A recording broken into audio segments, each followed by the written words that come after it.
Hi, this is Joe Jackson. What you're about to hear is a clip from that book you see on your screen there, Eamon Dunphy Unleashed, which I have just unleashed or released as an ebook on Amazon, and it will soon be available for all electronic reading formats. Here, Dunphy attacks Roddy Doyle, and he's talking about a character called Charlo, who, given that I have paid no attention to Roddy Doyle's work, I'm not sure what he comes from. I think that character was in a TV series called The Family. But here, Dunphy points out what he sees as the flaws in Doyle's work. But Charlo isn't believable. Right. That's why Charlo's no good. But he is to certain commentators in the media and to... Because they've never met him. You know, well... Anything like him. Well, they... Look. Charlo is just one character in a whole range of Roddy Doyle characters. But they're all Charlo with different cardigans on. And that is not the way any community is.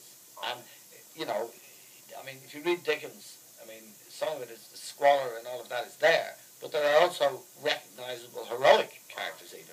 There's nothing like that in Roddy Doyle's work. So what political purpose is he serving? Is it politically oppressive? Is it political misrepresentation, oppression?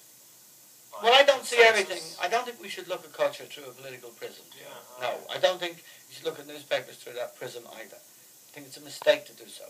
I think you should look at bad writing for what it is. It's bad writing, it's caricature, it's easily consumed by people who are not able for a good book. I mean, if you take Martin Amos's new book, The Information, right? It's a bloody hard novel to read in places. I mean, it's funny, but it's tough.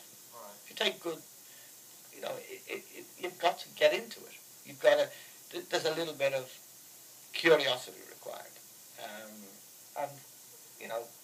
But you can't say that to the people on the outside who have found objectionable, not the lack of quality in the writing, but the representation of who they are. Well, they don't give a fuck that it's bad writing compared to Dickens. They care because they're people and their mothers. And I've had students who told you this, who cried in my classes, in morning classes, because they felt their sons and that they as mothers were being totally caricatured, mocked. Well, that's why I wrote about it, Joe, when it came out. I wrote about it in a newspaper, and I didn't write a piece of literary criticism. I wrote a piece of television, a criticism relating to something on television that was a mean, callow, stupid depiction of people, and I wrote about it twice, and I tell you what was the most damning thing.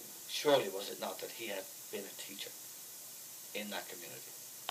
And if why is that not the most damning? I think it was. All right. That this is what he had thought and felt about the people he was actually there to teach. As in that they're morons, that parents are morons? Yeah. Moronic perspective. Worthless, idle, shifty.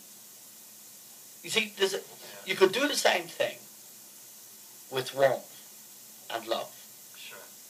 Yeah. But I detected in that work, and I do detect in that work, a meanness, a kind of sarcasm, a kind of...